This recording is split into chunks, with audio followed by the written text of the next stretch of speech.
क्योंकि हमारी पॉपुलेशन शहर और गांव की 60 और 40 की है, इसलिए 850 में से 350 सैंपल शहर से लिए गए हैं और 500 सैंपल गांव से लिए गए हैं।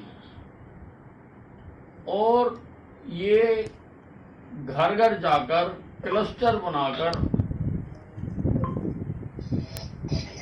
इसकी बकायदा प्लानिंग करके ये सर्वे किया गया है। ये सर्वे करने को सेंट्रल सर्वर पे इसको ऑब्जर्व भी किया गया है। ऐसा सिस्टम बनाया गया था कि हमें पता भी लगे कि एक्चुअली कौन कहाँ गया है और कहाँ से उसने सैंपल लिया है। अब इसके जो नतीजे निकले हैं वो बहुत एनकरेजिंग है। इसमें नतीजों में ये निकल कर आया है कि हमारे प्रदेश की केवल 8% जनता ही अभी तक इससे अफेक्टेड हुई है। 8% जनता। अगर हम रियल टाइम देखें, जो हमने टेस्ट करवाए हैं उसमें आज की तारीख में 70,099 लोग पॉजिटिव पाए गए हैं। और अगर इसको हरियाणा की जनता का प्रतिशत माना जाए तो 0.28% जनता का टेस्ट करके पॉजिटिव पाया गया है, यानी उनमें एंटीबॉडी बनी है। लेकिन जो सीरो सर्वे कहता है वो कहता है कि 8% लोगों में ये एंटीबॉडी डेवलप हो चुकी है। इसके दो कंक्लूजन मैं निकालता हूं। पहला कंक्लूजन तो ये है कि हरियाणा सरकार, हमारा स्वास्थ्य विभाग, हमारी डॉक्टरों की team, health workers, municipal employees, police इस चीज में सक्सेसफुल रहे हैं कि इसको ज्यादा हरियाणा में फैलने से रोका जा सका है। केवल 8%। अगर मैं दूसरे प्रदेशों की परसेंटेज देखूं, जो दूसरे प्रदेशों में ये सीरो सर्वे हुआ है, तो गुजरात का है 30%, तमिलनाडु का 12%, दिल्ली का 21%, मुंबई का 69%, पंजाब का 12.50%, कर्नाटका का 30%। यानी वहां पर ये इतना फैला है। लेकिन हरियाणा में ये केवल 8%, यानी अगर हम 2.5 करोड़ जनता हरियाणा की मान लें तो ये 20,28,117 लोगों को ही अभी तक जा चुका है। ये पहला कंक्लूजन है कि हम इसमें कामयाब रहे हैं।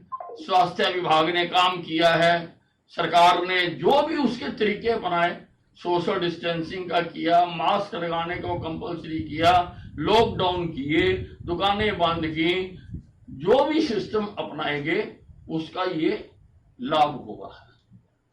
दूसरा जो इसका कंक्लूजन है, दूसरा कंक्लूजन ये है कि क्योंकि जो हमारे टेस्टिंग में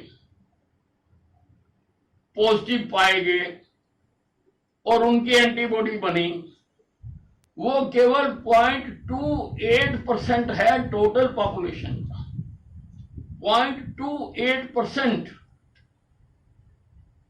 यानी बाकी लोग 8% में से 7.32% लोग, उन लोगों में कोरोना आया भी, चला भी गया। वो हमारे रडार पर नहीं आए, वो हमारी किसी लैब में नहीं गए, उन्होंने कहीं कोई टेस्ट नहीं कराया, उन्होंने कहीं कोई ट्रीटमेंट नहीं कराई, उनमें आया भी, चला भी गया और उनमें एंटीबॉडी बन गई।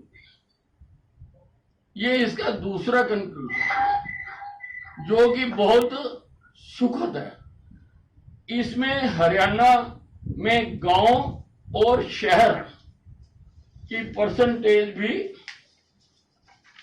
अलग अलग है। देखने में आया है कि शहरों के लोग ज्यादा अफेक्टेड हैं गांव से। गांव में इम्यूनिटी ज्यादा हो सकती है। ये अर्बन एरियाज में 9.6% है और रूरल एरिया में 6.9% है। इसका एक और भी रिसर्च आई है कि एनसीआर के साथ लगते जिलों में, एनसीआर के साथ लगते जिलों में इसने अपना असर ज्यादा दिखाया है।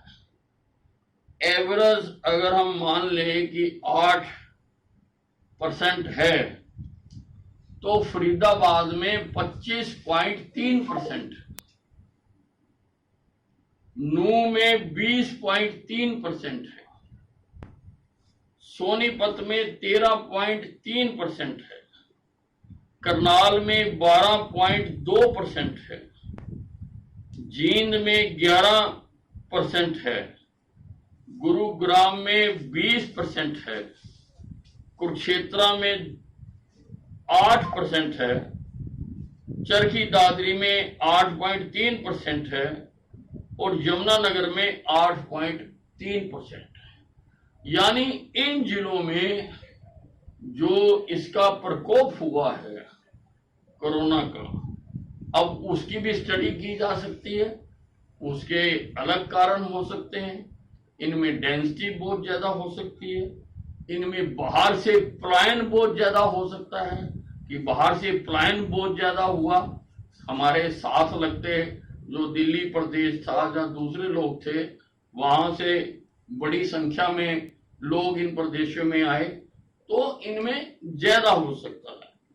और अगर हम कम की दृष्टि से देखें तो रोहतक में 1.1% लोग अफेक्टेड हुए, 1.1%, and Rohtak is the lowest amongst this. Kaithal में 1.7%, मिंदरगढ़ में 2.8%, भिवानी में 3.2%, फतेहाबाद में 3.3%, हिसार में 3.4%, सिरसा में 3.6%, रेवाड़ी में 4.9%, अंबाला में 5.2%, झज्जर में 5.9%, पंचकूला में 6.5%, पलवल में 7.4% और पानीपत में 7.4%। ये इसका स्प्रेड है डिस्ट्रिक्ट वाइज। डिस्ट्रिक्ट वाइज अगर हम देखें, जैसा मैंने बताया कि जो एनसीआर रीजन है उसमें इसकी पेनिट्रेशन ज्यादा है, उसमें इसने ज्यादा लोगों पर अफेक्ट किया है मुकाबले में दूसरे जिलों के जो दिल्ली से दूर हैं, उनमें इसकी परसेंटेज काफी लो है। इस सर्वे करने से हमें बहुत सहायता मिलती है। सीरो सर्वे जो हुआ, ये हमारे लिए प्लानिंग का एक माइलस्टोन बनेगा, फर्दर प्लानिंग का माइलस्टोन बनेगा, जहां पर मैं स्वास्थ्य विभाग की इसके लिए बहुत प्रशंसा करना चाहूंगा कि उन्होंने कंटेनमेंट में एक रिकॉर्ड कायम किया। केवल 8% तक ही कोरोना पहुंचा है। ये एक बहुत बड़ा रिकॉर्ड है। हालांकि हम एनसीआर रीजन में ही आते हैं, उसके बावजूद हमारी टीमों ने 4-5 महीने से उन्होंने घर का मुंह नहीं देखा। 4-5 महीनों से वो इस खतरे से जूझ रहे हैं। 4-5 महीनों से उन्होंने रोटी की परवाह नहीं करी, अपनी सेहत की परवाह नहीं करी, और दिन रात वो इसको कोरोना के साथ कैसे लड़ा जा सके वो लड़ाई लड़ रहे हैं। मैं उनकी बहुत सराहना करना चाहता हूं, और मैं ये भी उम्मीद करता हूं कि आने वाले दिनों में इसका लाभ उठाकर इस जो सीरो सर्वे हुआ है, जो लगभग हर स्टेट में हो रहा है, हमने आपको आंकड़े भी बताए कि बाकी स्टेटों से हम बहुत अच्छे हैं, हमने इसको कंटेन किया है। जो 8% में कंटेन करने में हम कामयाब रहे हैं कि ये 8% से ज्यादा ना फैले। हालांकि फिर भी बहुत है, हम ये नहीं कहते कि नहीं है। और मैं इसके साथ ये भी कहना चाहता हूं कि इसके साथ हमारे में निष्क्रियता नहीं आनी चाहिए। हमें ये नहीं मान लेना चाहिए कि हमारा स्कोर तो बहुत अच्छा है, चलो कोई बात नहीं, और जितना होता हो लेने दो, बाकियों से तो हम फिर भी आगे हैं। हमें एक एक मरीज को बचाना है, एक एक मरीज को हमको बचाना है, एक एक मरीज का हमको उपचार करना है, एक एक मरीज को हमने ठीक करना है, और अपने प्रदेश से इस कोरोना नाम की बीमारी को हमने पूरी तरह से उखाड़ के फेंकना है। धन्यवाद।